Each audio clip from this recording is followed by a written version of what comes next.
ఓం విఘ్నేశ్వరాయ నమః. భాగవతము 59వ అధ్యాయము. లక్ష్మీదేవి చూపు రాక్షసుల మీద మాత్రం పడలేదు. దాని వలన వారికి కీడు ప్రారంభమైపోయింది. లక్ష్మీదేవిని పొంది శ్రీమన్నారాయణుడు తరించాడు. కన్యాదానం చేసి సముద్రుడు తరించాడు. అమ్మవారి అనుగ్రహము పొంది ఇంద్రుడు తరించాడు. ఇప్పుడు ఇంద్రునికి రాజ్యం రాబోతుంది.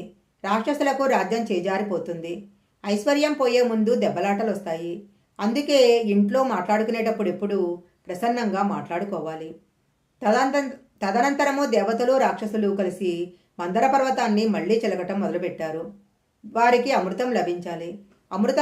అమృతం లభించే వరకు క్షీరసాగర మదనం నడుస్తూ ఉండాలి.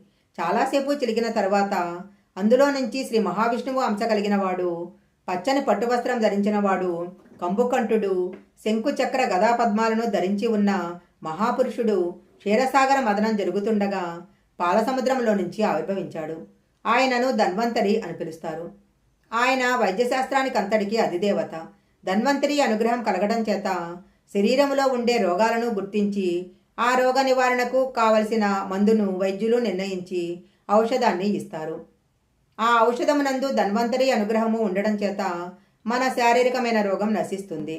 ఆయన యాగమందు అవిష్టును అనుభవిస్తాడు. ఆయన చేతిలో అమృత పాత్ర ఉంది. ధన్వంతరి స్వరూపము శ్రీ మహావిష్ణువు యొక్క స్వరూపమే.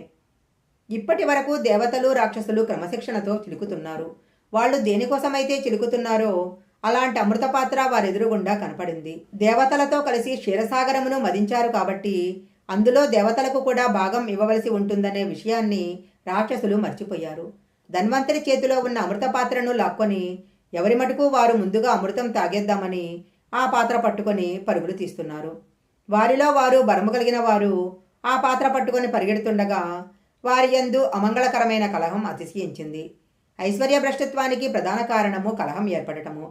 రాక్షసులు అమృతపాత్రను పట్టుకొని పారిపోతుంటే దేవతలు శ్రీమన్నారాయణుని ప్రార్థన చేశారు. అప్పుడు పరమాత్మ మోహిని రూపం స్వీకరించాడు. మోహినిని చూసేసరికి రాక్షసులకు త్రోదెప్పిపోయింది. అమృతపాత్ర మీద కోరిక తగ్గింది. తుచ్చకామానికి జారిపోయారు. ఇప్పుడు వారి కోరిక ఒకటే, మనము ఎవరు ఈమెతో బాగా మాట్లాడి ఈమెను వశం చేసుకోగలము? ఇక్కడ శ్రీ మహావిష్ణువు కేవలం శరీర రూపం చేత రాక్షసులను మోహపెట్టాడు. వాక్కు చేత సత్యం చెప్తున్నాడు. మీరేదో పాత్ర పట్టుకొచ్చి అందులో ఉన్న దానిని పంచమని అడుగుతున్నారు.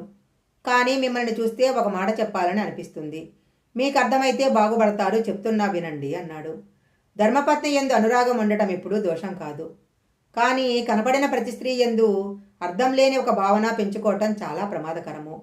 మీరింతమంది నన్ను ఇలా చూస్తున్నా మీతో మాట్లాడాలని తలంపు కానీ కలిగిందంటే అది మిమ్మల్ని కాల్చే కార్చీచ అవ్వచ్చు. గుర్తుపెట్టుకోండి, నా తప్పేం లేదు అని అన్నది. మోహిని మాటలు వాళ్ళ తలకెక్కవు. ఎందుకంటే వాళ్ళు కామానికి వసులై బలహీనమైన మనసు కలవారై మోసపోవటానికి సిద్ధపడ్డారు.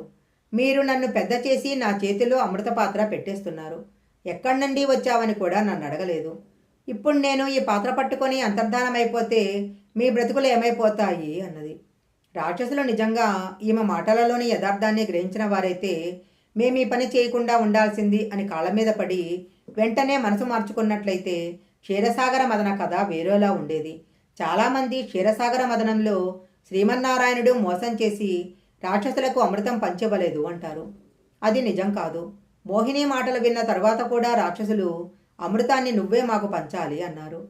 వారి మాటలో విని మోహిని వారి నుంచి అమృత పాత్ర తీసుకుంది. చక్కగా స్నానం చేసి ఆచమనం చేసిరండి. రాక్షసులంతా ఒకవైపు, దేవతలంతా ఒకవైపు కూర్చోండి, అమృతం పోస్తాను అంది. ఆమె దేవతలకు అమృతం పోస్తుంటే ఆమె శరీర పృష్ఠభాగం రాక్షసులకు కనపడుతుంది. వాళ్ళు దానికి తృప్తి పడిపోయేవారు. వీళ్లలో ఎవరికీ అమృతం మీద దృష్టి లేదు. ఆమెడ అంగాంగాల మీదే దృష్టి ఉంది. అదే వారి పతనానికి కారణము. వాళ్ళు అమృతం పోగొట్టుకున్నారు. తమ మరణమును వారే కొని తెచ్చుకున్నారు. రాక్షసులకు ఉన్న కామబలహీనత చేత మొత్తం జాతిని గెలిచింది. అప్పటికీ ఇప్పటికీ అంతే. కామానికి లొంగిపోయే బలహీనతను పెంచేసుకుంటున్నాము. అందుకే లోకమంతా కామానికి నశించిపోతుంది. మోహిని దేవతల వైపు పవిత్రంగా కనపడుతుంది. రాక్షసుల వైపు మోహజనకంగా కనపడుతుంది. దీనిని రాహువు అనే రాక్షసుడు గమనించాడు. మోహిని తమను మోసం చేస్తున్నదని గ్రహించి ఆయన వెళ్ళి దేవతల వైపు కూర్చున్నాడు. కానీ ప్రవృత్తి చేత అతను రాక్షసుడు. ఆమె రాహువు దగ్గరకొచ్చింది. రాహువు సూర్యచంద్రుల పక్కన కూర్చున్నాడు.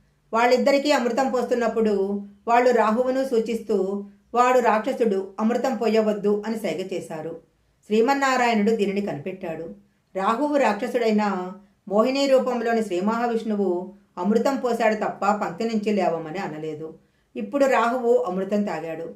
అతడు తాగిన అమృతము కిందకు దిగిందంటే రాక్షస శరీరము అమృతత్వాన్ని పొందేస్తుంది. అతనికి రాక్షస ప్రవృత్తి. వెంటనే సుదర్శనాన్ని ప్రయోగించి కుత్తుక కోసేస్తాడు. పరమాత్మ ఏకకాలంలో ధర్మాధర్మాలను ఆవిష్కరించాడు. అమృతంతో కూడినందువల్ల తల నిర్జీవం కాలేదు. మొండెం కింద పడిపోయింది. పంతి ఎందు కూర్చున్న వాడికి అమృతం పోయటం ధర్మము. రాక్షసుడు బ్రతికి ఉంటే ప్రమాదం తెస్తాడు కాబట్టి నిర్జించటం ధర్మము. శిరస్సు అమృతం తాగిందని బ్రహ్మగారు నవగ్రహాలలో ఒక గ్రహస్థానాన్ని ఇచ్చి రాహువును అంతరిక్షమందు నిక్షేపించారు. ఆనాడు కనుసైగ చేసినందుకు గాను రాహువు సూర్యచంద్రులను ఇప్పటికీ గ్రహణ రూపంలో పట్టుకుంటూ ఉంటాడు. తరువాత మోహిని వరుసగా దేవతలకు అమృతం పోసేసి రాక్షసుల వైపు తిరిగి అమృతం అయిపోయినట్లు కుండ దిప్పి చూపించింది. అప్పుడు రాక్షసులు దేవతలతో యుద్ధం మొదలుపెట్టారు. మోహిని స్వరూపము అంతర్ధానమైపోయింది. ఈ విధంగా దేవతలు అమృతాన్ని పొందారు. చాలా రోజులు యుద్ధం జరిగింది. అందులో నముచి అనే ఒకడు బయలుదేరాడు. వాడు దేవేంద్రునితో బ్రహ్మాండమైన యుద్ధం చేశాడు. దేవేంద్రుడు వాని పరాక్రమాన్ని చూసి వీడెలా చనిపోతాడు అని అడిగారు. అప్పుడు వాడు తడిలేని పాడిలేని వస్తువుతో మాత్రమే తాను చనిపోయేలా వరం అడిగాడు. అందుకని వారిని తడిపాడిలేని వస్తువుతో కొట్టు అన్నారు. అప్పుడు ఇంద్రుడు తన వజ్రాయుధాన్ని సముద్రపు నురుగలోకి తీసుకువెళ్ళి అటూ ఇటూ తిప్పాడు. నురుగు తడి పదార్థం కాదు, పొడి పదార్థం కాదు. అలా ప్రయోగించేసరికి నముచి చనిపోయాడు. దీనిని ఒక కథగా కాకుండా అంతకు మించి ఇందులో తెలుసుకోవలసినవి చాలా ఉన్నాయి. కష్టం వచ్చినప్పుడు దేవతలు శ్రీమన్నారాయణ ప్రార్థన చేశారు. కష్టం వచ్చినా సుఖం వచ్చినా ఈశ్వరుని ప్రార్థన చేయటం అనేది ఈ జాతి సొత్తు. క్షీరసాగరం అనేది ఒక పాలకుండ. అది మన హృదయమందే ఉంది. ఈశ్వరుడు ఇక్కడే ఉన్నాడు. పాలకుండ నీవై ఉంటే నీకు అశాంతి ఎందుకున్నది అనగా పాలకుండను విడిచిపెట్టి నువ్వు లోకం చుట్టూ తిరుగుతున్నావు. ఏది శాంతినిస్తుందో దాన్ని పట్టుకుంటే శాంతి వస్తుంది. నీ మనసు శాంతిగా ఉండాలంటే శాంతికరమైన పదార్థాన్నే పట్టుకోవాలి. మనకెప్పుడూ బయటికి వెళ్ళడమే తెలుసు కానీ లోపలికి వెళ్ళటం తెలియదు. అది గొడవ. లోపలికి వెళ్ళటానికి అసలు ప్రయత్నమే చేయలేదు. అలా ప్రయత్నం చేయటమే క్షీరసాగర మదనము. పాలసముద్రంలో మందరపర్వతం దింపటం అంటే ధ్యానంలో మన మనసును తీసుకువెళ్ళి స్వామి దగ్గర పెట్టడం అన్నమాట. ధ్యానమందు నిష్ట కుదరడానికి చాలా ప్రయత్నం చేయాలి. లేకపోతే మనసు మందరపర్వతం ఊగినట్లే ఊగుతుంది. అప్పుడు కంగారు పడిపోకూడదు. మళ్ళీ దానిని వెనక్కు తీసుకురావాలి. స్వామి నా ధ్యానం బాగా కుదిరేటట్లు చూడు అని స్వామిని ప్రార్థన చేయాలి. మందరం తొట్టుపడితే భగవంతుడినే ప్రార్థించారు.